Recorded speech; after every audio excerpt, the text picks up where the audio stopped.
Hi everyone, my name is Haley and welcome back to my channel. Today we are talking characters and setting and how to get ideas for both of them, so stay tuned and let's get started.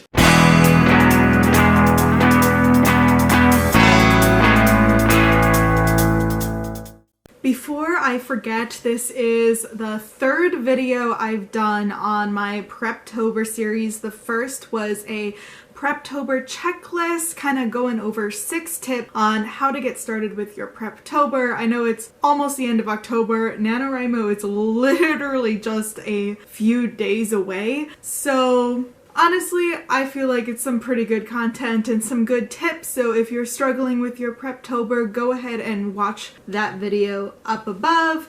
My second one was just a general how to get ideas video, and I think there's some pretty good tips in that one as well. So if you missed those 2 other videos from the last couple weeks, make sure to check them out. Today we are talking all about characters and setting. So how do we get ideas for our characters and for our setting of our book? I think it's important to think about the characters and setting before we get into the nitty-gritty plotting of a novel, which will be my next video, so make sure to subscribe to my channel if you haven't already and hit the little notification bell so you can watch that video when it comes out. I am going to try to get it out before the end of October, so hopefully I will have 2 videos out this week instead of just my normal 1 video a week.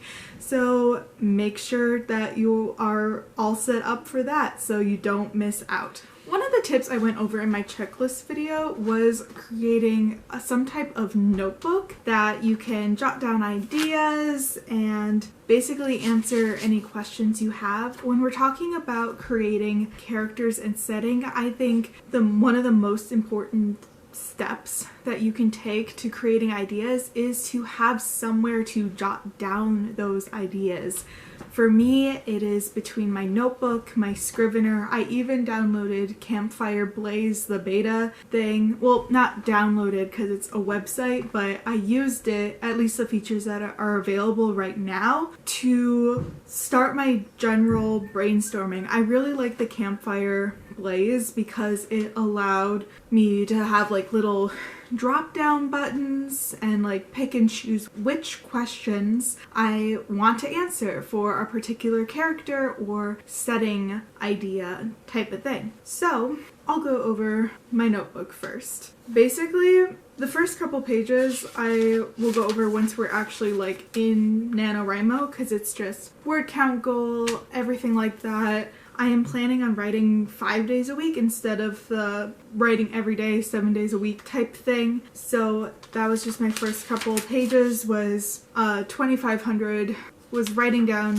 my goal of 2,500 words instead of the 1,667. After that, I have my character map, which I haven't filled out yet, at least in my notebook. I did similar stuff on my Scrivener already for my 2 main characters that I came up with for my Nano project. And basically this character map is thinking about the background of a character and how it affects them in a present moment. So this background into who they think they are, background into who they want to be, background into what they want, background into how they got to the situation they are in, background into current conflict.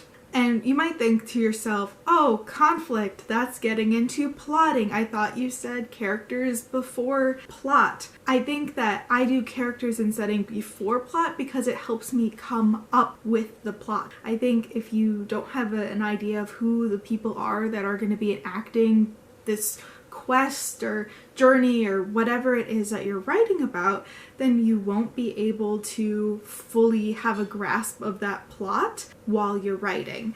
So coming up with ideas for character and setting is also a great starting place for coming up ideas for the actual plot of your novel.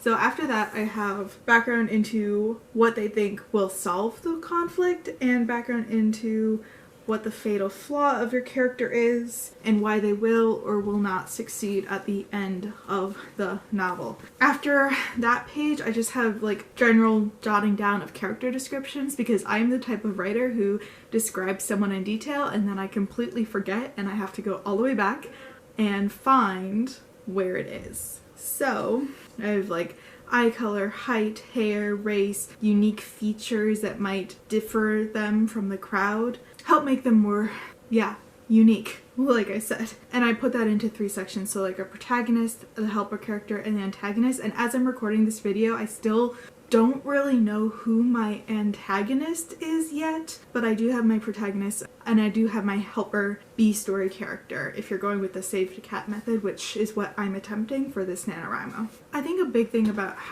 coming up with ideas for characters is you just have to brainstorm a list of things that you want. What are positive attributes? What are the negative attributes? And how might those affect the flow of the novel?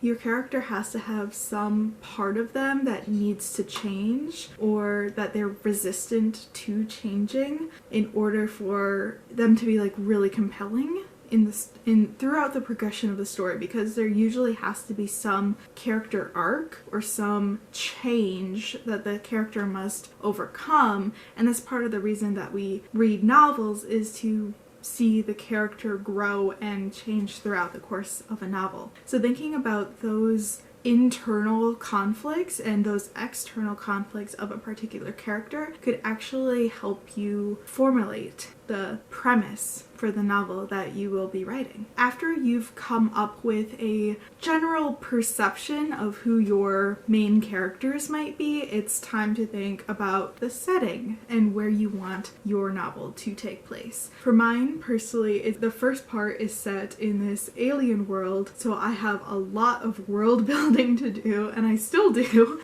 It's right around the corner, but I still do. And in addition to my alien planet, I also have a new Earth type planet where, because my story is a sci-fi, I'm going with the whole global warming kind of destroyed the Earth. Well, kind of. And they have this new planet that is there.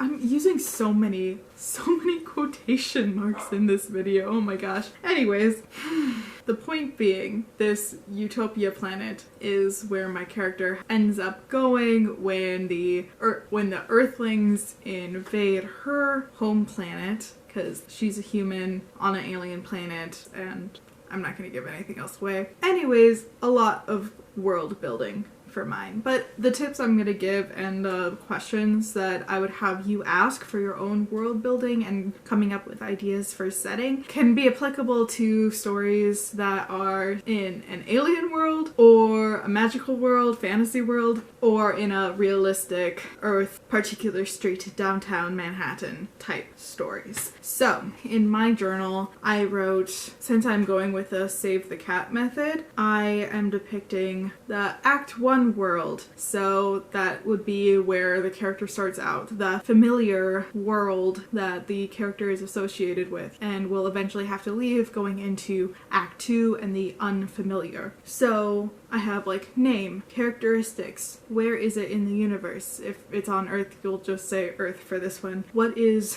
the culture your protagonist is surrounded with? What are the rules of magic, if there is magic? What is the type of government? What is the protagonist's role in society? Then we have the Act 2 world. So basically the same thing. Name, characteristics, place in the universe, culture, rules of magic, government, protagonist versus society. And then Act 3 world. We got, again, all of the same things that I literally just repeated. And usually there is a return to the familiar during this phase. So you might be going back to Act 1 world and then going back to Act 2 world in the course of Act 3. So, or you can have a third place altogether. Completely up to you as the writer.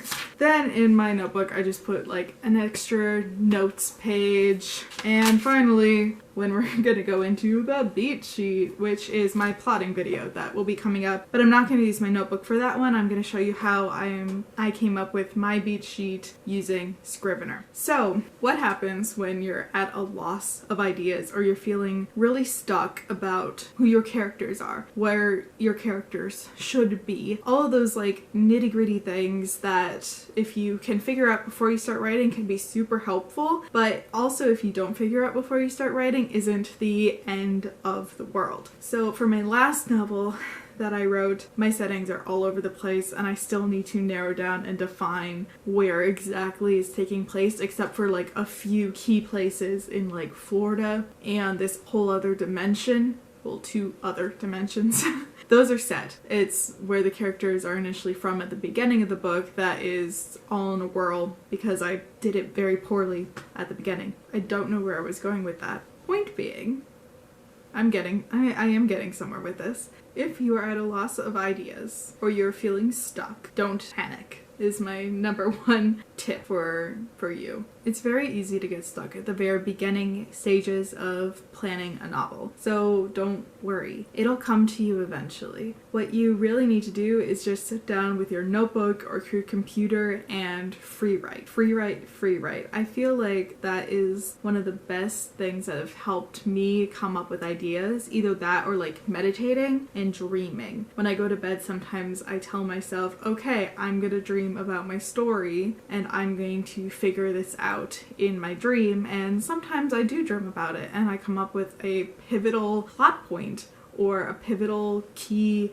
idea that will completely reshape my character or an aspect of my setting or something like, yes.